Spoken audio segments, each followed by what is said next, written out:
తమిళనాడు ముఖ్యమంత్రి జయలలిత ఆరోగ్యం క్షణక్షణానికి విషమిస్తోంది. ప్రపంచ స్థాయి అత్యాధునిక వైద్యానికి కూడా జయలలిత స్పందించడం లేదు.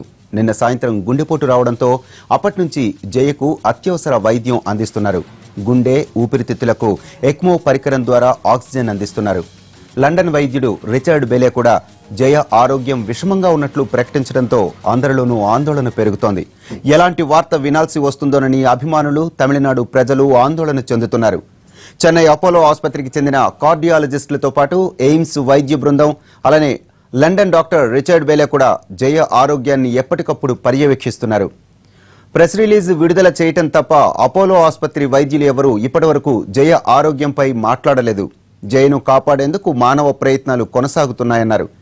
ఏదో అద్భుతం జరిగి జయ కోలుకుంటారని నిన్న మొన్నటి వరకు ఆశతో ఉన్న అభిమానులు కూడా ఇప్పుడు కన్నీరు పెట్టుకుంటున్నారు. ఓవైపు కేంద్ర ప్రతినిధులు చెన్నై రావటం, గవర్నర్ ఆసుపత్రికి వెళ్లటంతో జయ అభిమానుల్లో ఆందోళన క్రమంగా పెరుగుతోంది. మరి కాసేపట్లో ఆంధ్రప్రదేశ్ ముఖ్యమంత్రి చెన్నై చేరుకోనున్నారు.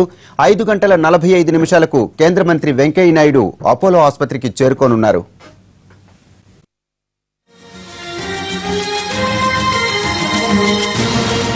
చెన్నై అపోలో ఆసుపత్రి వద్ద పరిస్థితి ఉద్రిక్తంగా ఉంది. రాష్ట్రంలో వివిధ ప్రాంతాల నుంచి అన్నాడీఎంకే కార్యకర్తలు, అభిమానులు వేలాదిగా తరలి వస్తున్నారు. దీంతో అపోలో పరిసరాలు కిటకిటలాడుతున్నాయి. బారికేడ్స్ ను కూడా దాటుకుని లోపలికి చొచ్చుకు వెళ్లేందుకు అభిమానులు ప్రయత్నిస్తూ ఉండడంతో అక్కడ ప్రస్తుతం ఉద్రిక్తంగా మారింది. వేలాది మంది పోలీసులను అపోలో పరిసరాల్లో మోహరించారు. అపోలో గేట్లు దూకి లోపలికి వెళ్లేందుకు ప్రయత్నిస్తున్నారు అభిమానులు. పోలీసులతో వాగ్వాదానికి దిగుతున్నారు. అపోలో ఆసుపత్రిలో ఉన్న ఇతర పేషెంట్లను ఇతర ఆసుపత్రులకు తరలిస్తున్నారు. చెన్నైతో పాటు తమిళనాడు వ్యాప్తంగా ప్రజలు తీవ్ర ఆందోళనలో ఉన్నారు. అమ్మకు ఏదో జరిగిపోయిందంటూ ఆందోళన చెందుతున్నారు. ఓవైపు రిచర్డ్ బేలే ఇక దేవుడిదే భారం అన్నట్లు మాట్లాడడం, అపోలో ఆసుపత్రి నిపుణులు కూడా మరింత విషమించిందని ప్రకటన చేయడంతో అన్నాడీఎంకే కార్యకర్తల ఆవేదనకు అంతు లేకుండా పోతోంది. 73 రోజుల నుంచి అమ్మ ముఖమే చూడలేదంటూ మహిళా కార్యకర్తలు ఆసుపత్రి వద్ద కన్నీరు మున్నీరవుతున్నారు.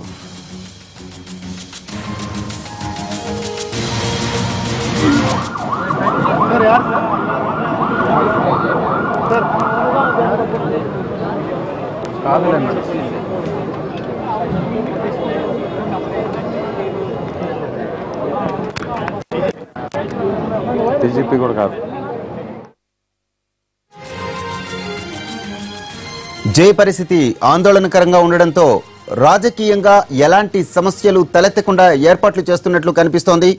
ఎమ్మెల్యేలతో పాటు అన్నాడీఎంకే నేతలంతా అపోలో ఆసుపత్రిలోనే ఉన్నారు.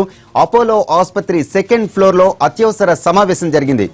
జరగబోయే పరిణామాలను ఎలా ఎదుర్కోవాలి అనే దానిపై చర్చించినట్టు సమాచారం. జయ వారసుడిగా పన్నీర్ సెల్వాన్ని ప్రకటించే అవకాశం ఉంది. ఎమ్మెల్యేల నుంచి ఈ మేరకు డిక్లరేషన్ తీసుకున్నట్లు సమాచారం. అన్నాడీఎంకే ఎమ్మెల్యేలంతా పన్నీర్ సెల్వానికి మద్దతుగా సంతకాలు చేసినట్లు తెలుస్తోంది. అన్నాడీఎంకేతో పాటు జయ ఇబ్బందుల్లో ఉన్న ప్రతిసారి పన్నీర్ సెల్వం ఆమె పాత్రను పోషించారు. దీంతో పాలనా పరంగా ఎలాంటి సమస్యలు తలెత్తకుండా జయ వారసుడిగా పన్నీర్ సెల్వాన్ని నియమించే అవకాశాలున్నట్లు తెలుస్తోంది.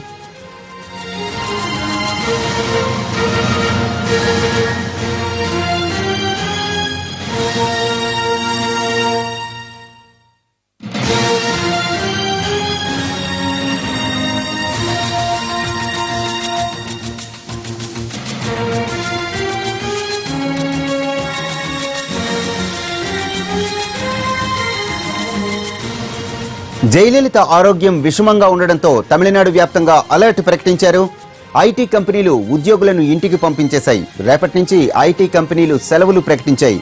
కాలేజ్, స్కూల్స్ ను కూడా క్లోజ్ చేసేశారు. చెన్నైతో పాటు అనేక ప్రాంతాల్లో పెట్రోల్ బంకులను మూసివేశారు.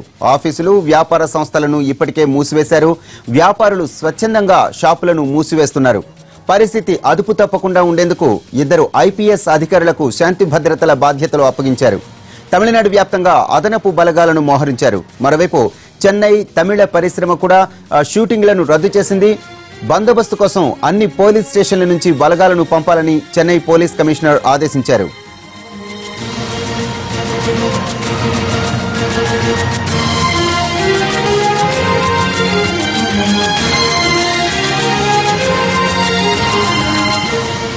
చెన్నై అపోలో ఆసుపత్రిలో చికిత్స పొందుతున్న ఇతర పేషెంట్లను అక్కడి నుంచి తరలిస్తున్నారు.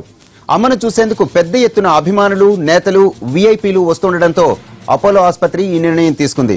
కొంతమంది వీఐపీ పేషెంట్లను విమానాల్లో హైదరాబాద్ తరలిస్తున్నట్లుగా తెలుస్తోంది.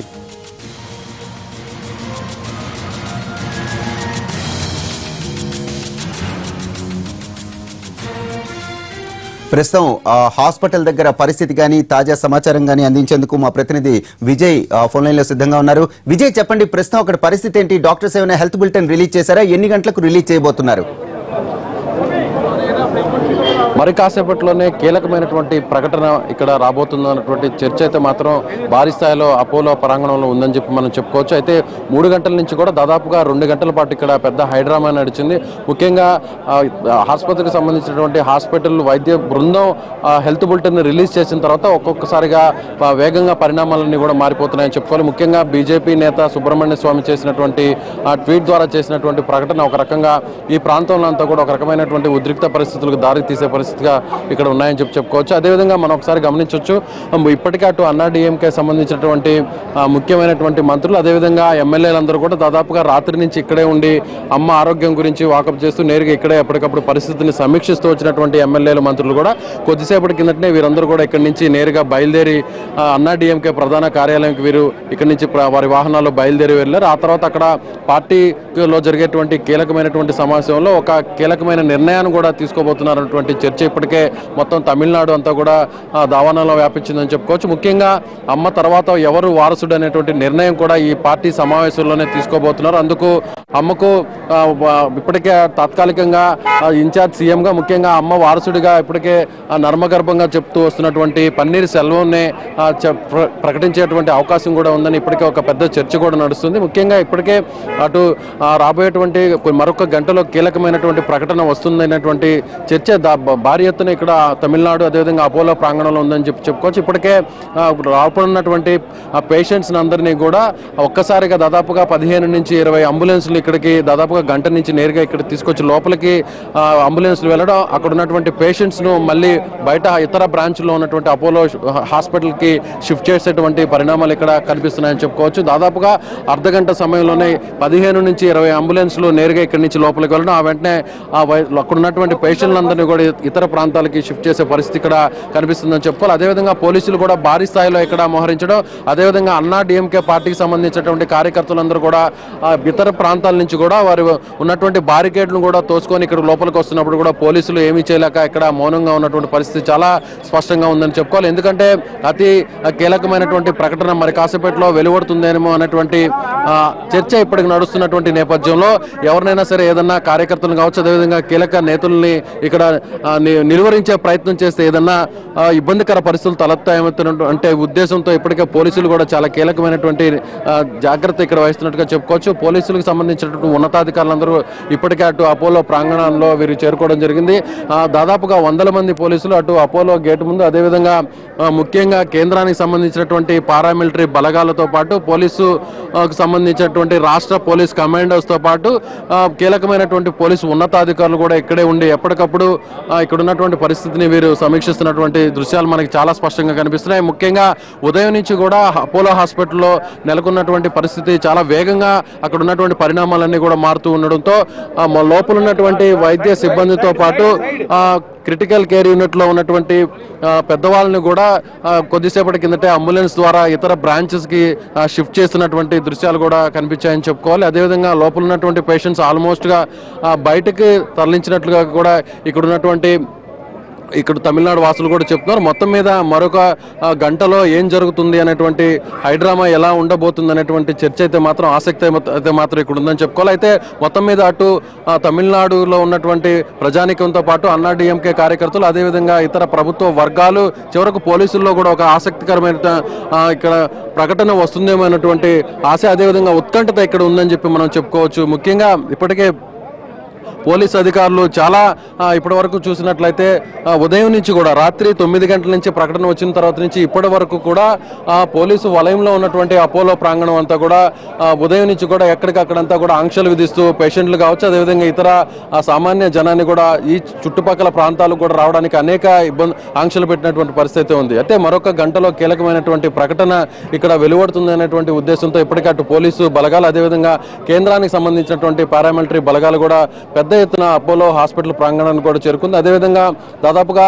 కొన్ని గంటల నుంచి ఉదయం నుంచి ఇప్పటి వరకు కూడా అమ్మ ఆరోగ్యం కుదుట పడుతుంది అనేటువంటి వార్త వింటాము, ఆ సంతోషాన్ని తాము వ్యక్తం చేసేటువంటి పరిస్థితి వస్తుందేమో అనేటువంటి ఆశతో ఎదురు చూసిన అన్నా డిఎంకే కార్యకర్తలు, అదేవిధంగా అమ్మ అభిమానులు ఒక రకంగా ఇక్కడ నిరాశతో ఉన్నారని చెప్పుకోవచ్చు. జరుగుతున్నటువంటి పరిస్థితి చూస్తుంటే వారికి కూడా ఒక క్లారిటీ కాసేపట్లో వస్తుందేమో అనేటువంటి చర్చ కూడా ఇక్కడ జరుగుతుంది. ఏదేమైనా కానీ హాస్పిటల్కి సంబంధించినటువంటి ఇప్పటివరకు జయలలితకి ట్రీట్మెంట్ ఇచ్చినటువంటి మొత్తం దాదాపుగా 75 రోజుల పాటు జయలలిత ఏదైతే వెంటిలేటర్ స్టేజ్లో నుంచి తాను తిరిగి కోలుకునే దశకు చేరుకునేంత వరకు మొత్తం నేతృత్వం వహించినటువంటి రిచర్డ్ హార్డ్లీ, లండన్కి సంబంధించినటువంటి రిచర్డ్ కొద్దిసేపటి కిందట ప్రకటన విడుదల చేయడం, ఆ తర్వాత ఆసుపత్రికి సంబంధించినటువంటి డైరెక్టర్ కూడా రకంగా జయలలిత ఆరోగ్యం మీద పరోక్షంగా వ్యాఖ్యలు చేయడం వంటి ప్రకటనలతో మొత్తం ఒక రకంగా పరిస్థితి చాలా క్రిటికల్గా మారిందని చెప్పి మనం చెప్పుకోవచ్చు. అదేవిధంగా ఇప్పటికే చెన్నైలో ఉన్నటువంటి ప్రధాన కూడళ్ళు, అదేవిధంగా చాలా ప్రాంతాలు, అదేవిధంగా సెన్సిటివ్ ఏరియాలన్నింటిలో కూడా పెద్ద ఎత్తున పోలీసు బలగాల్ని మోహరించారు. మొత్తం మీద అయితే మాత్రం ఇక్కడ అపోలో హాస్పిటల్ ప్రాంగణం అంతా కూడా ఒక హై టెన్షన్ వాతావరణం. విజయ్, మీరు ఒకసారి లైన్ లో ఉండండి, మళ్ళీ మీతో మాట్లాడతాం. ప్రస్తుతం వైద్య బృందం ఎవరైతే జైకు చికిత్సను అందిస్తున్నారో ఆ వైద్య బృందంలో ఒక సభ్యుడైన డాక్టర్ హరిప్రసాద్ మనతో మాట్లాడడానికి ఫోన్ లైన్ లో సిద్ధంగా ఉన్నారు. హరిప్రసాద్ గారు నమస్తే అండి. నమస్తే అండి. ప్రస్తుతం ఎలా ఉన్నారండి? జయ గారి ఆరోగ్య పరిస్థితి ఎలా ఉంది? జయలలిత ఆరోగ్యం గురించి చాలా మంది తీవ్రంగా కలత చెందుతున్నారు, అభిమానులు అయితేనే అటు ఎవరైతేనే. ప్రస్తుతం ఆరోగ్య పరిస్థితి ఎలా ఉందండి? ఆవిడ చాలా క్రిటికల్ గా ఉన్నారండి. చేయగలిగిన ప్రయత్నం అంతా చేస్తున్నారు, కానీ చాలా క్రిటికల్ గా ఉన్నారు. నిన్న ఈవినింగ్ కార్డియాక్ అరెస్ట్ అయినప్పటి నుంచి రివైవ్ చేసిన తర్వాత సస్టైన్ చేయడానికి చాలా అన్ని రకాల ఇది చేస్తున్నారు, కానీ చాలా క్రిటికల్ గా ఉన్నారండి. అంటే హరిప్రసాద్ గారు గతంలో అంటే ఆల్మోస్ట్ 70 days గా కూడా హాస్పిటల్లోనే ఉన్నారు జయ. అయితే మొన్న ఒక 2 రోజుల క్రితం వరకు కూడా పూర్తిగా కోలుకున్నారు, నార్మల్సీకి చేరుకునే అవకాశం ఉంది అన్నారు. సడన్ గా నిన్న రాత్రి నుంచి పరిస్థితులు ఎలా మారాయి, అసలు ఏం జరిగిందండి? నిన్నటి వరకు ఆవిడ రూమ్ లో ఐసీయూలో లేరు. మొదట సీరియస్గా వచ్చిన తర్వాత రికవర్ అయిన తర్వాత హెచ్క్యూలోకి షిఫ్ట్ చేశారు. అక్కడే ట్రీట్మెంట్ నడుస్తూ ఉంది. ఆవిడ ఆహారం ఆవిడే తీసుకుంటున్నారు, ఫిజియోథెరపీ చేస్తున్నారు, స్టేబుల్ అయ్యారు. కానీ నిన్న సాయంత్రం సడన్ గా కార్డియాక్ అరెస్ట్ వచ్చింది. ఆ కార్డియాక్ అరెస్ట్ వచ్చిన తర్వాత అప్పటి నుంచి క్రిటికల్ గా ఉన్నారు ఆవిడ.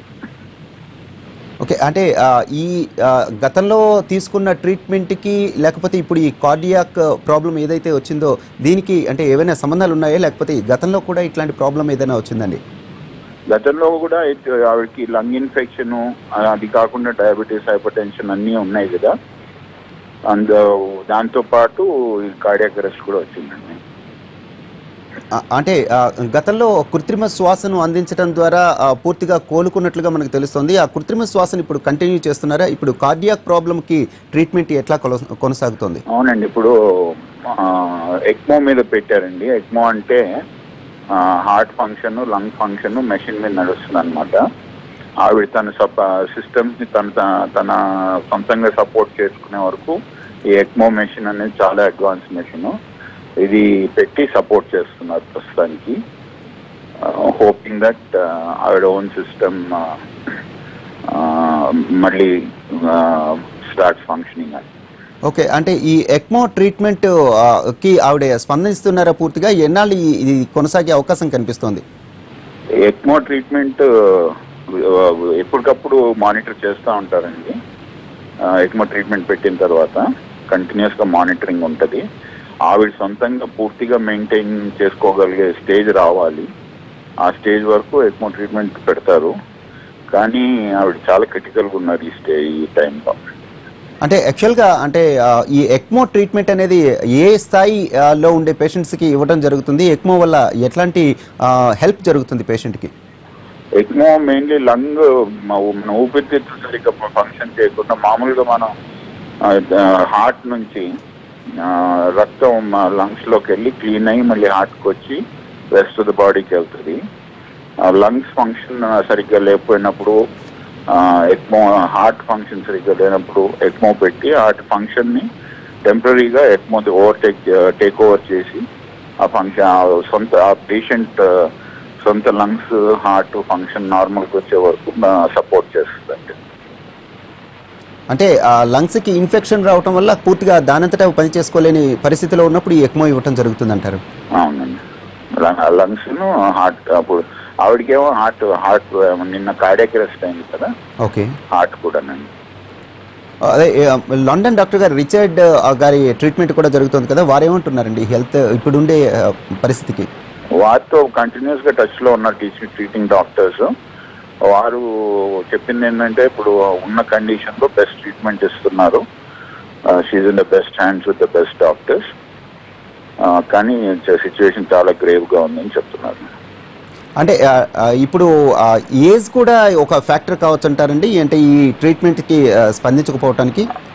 అన్ని కాంట్రిబ్యూట్ చేస్తాయి కదండి. ఏజ్ ఎక్కువ ఉన్నా, డయాబెటీస్ ఉన్నా, హైపర్ టెన్షన్ ఉన్నా అన్ని కాంట్రిబ్యూట్ చేస్తాయి. All these are contributory factors. Okay. అంటే ఈ ఎక్మో ట్రీట్మెంట్ ఏదైతే ఇప్పుడు ఇస్తున్నారో దాన్ని ఎంతవరకు హెల్ప్ చేస్తుందండి ఇప్పుడున్న దానికి, ఇప్పుడున్న పరిస్థితికి? ఇప్పుడున్న పరిస్థితికి వెయిట్ చేయాలండి. ఇప్పుడు ఏం చెప్పలేము, ఎందుకంటే ఆవిడ అంత సీరియస్ కండిషన్ లో ఉన్నారు. ఇప్పుడు ఎక్మో ఎంతవరకు హెల్ప్ చేస్తూ ఎంత టైం వరకు హెల్ప్ చేస్తూ చెప్తాం. అంటే ఆరోగ్యంపై ఇంకా ఒక గంటలో ఏమైనా హెల్త్ బులెటిన్, మళ్ళీ నెక్స్ట్ హెల్త్ బులెటిన్ రిలీజ్ చేసే అవకాశం ఉందంటున్నారు. చేస్తున్నారండి, కంటిన్యూస్ గా బులెటిన్స్ రిలీజ్ చేస్తున్నారండి. స్పష్టత రావడానికి అంటే కొంచెం సమయం పట్టే అవకాశం ఉంటుందంటారా? అంటే ఎంతవరకు స్పందిస్తున్నారనే విషయం తెలియటానికి. అంత క్రిటికల్ గా ఉన్న పేషెంట్ కి ఏది ప్రెడిక్ట్ చేయలేమండి. ఏ మూమెంట్ ఎట్లా ఉంటుందో ఎవరు ప్రెడిక్ట్ చేయలేరు, స్పెషల్లీ అంత క్రిటికల్ గా ఉన్న పేషెంట్ కి. సో రెగ్యులర్ ఇంటర్వెల్స్ లో ఆ టైంలో ఎట్లా ఉన్నారో అది హెల్త్ బులెటిన్ ఇస్తున్నారు. సుమారు ఎంతమంది డాక్టర్స్ బృందం ప్రస్తుతం పర్యవేక్షిస్తున్నారండి? ఏ ట్రీట్మెంట్స్ ఇస్తున్నారంటే ఈ ఎక్మో ట్రీట్మెంట్ తో పాటు ఐసీయూలో ఇంకా అవసరం ఉన్న డాక్టర్స్ దాదాపు 10-15 మంది డాక్టర్స్ ట్రీట్ చేస్తున్నారు. Mainly pulmonology, cardiology, critical care, nephrology, ఈ అన్ని స్పెషాలిటీస్ లోని సీనియర్ మోస్ట్ డాక్టర్స్ ట్రీట్ చేస్తున్నారండి. రైట్, థ్యాంక్ యూ డాక్టర్ గారు.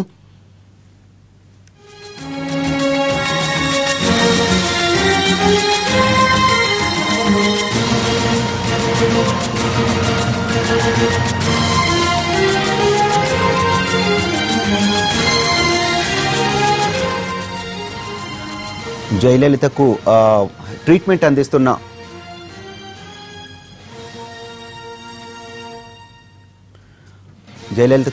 అందిస్తున్న వైద్య బృందంలో ఒక డాక్టర్ అయిన డాక్టర్ హరిప్రసాద్ గారు ఎక్స్క్లూజివ్గా ఎన్టీవీతో మనతో మాట్లాడడం జరిగింది. వారు చెప్పిన వివరాలు బట్టి చూస్తూ ఉంటే ఇప్పటికి కూడా పూర్తి స్థాయిలో ఏ విషయం కూడా చెప్పే పరిస్థితి కనిపించడం లేదు.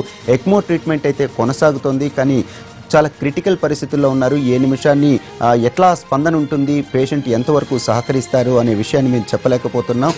ప్రతి నిమిషానికి కూడా అన్ని డిపార్ట్మెంట్స్కి సంబంధించిన అందరు స్పెషలిస్టుల మధ్య ట్రీట్మెంట్ అయితే కొనసాగుతోంది అని చెప్పి డాక్టర్ హరిప్రసాద్ చెబుతున్నారు. ఏదేమైనా సరే ఎక్మో ట్రీట్మెంట్ ఎంత మ్యాక్సిమమ్ సపోర్ట్ అయితే ఇవ్వగలుగుతామో అంత సపోర్ట్ కూడా స్పెషలిస్టులు అందరూ ఇస్తున్నారని డాక్టర్ రిచర్డ్ బ్యాలే ఆధ్వర్యంలోని 15 మంది నిపుణుల బృందం ట్రీట్మెంట్ కొనసాగిస్తున్నారని చెప్పి డాక్టర్ హరిప్రసాద్ మనకు చెబుతున్నారు.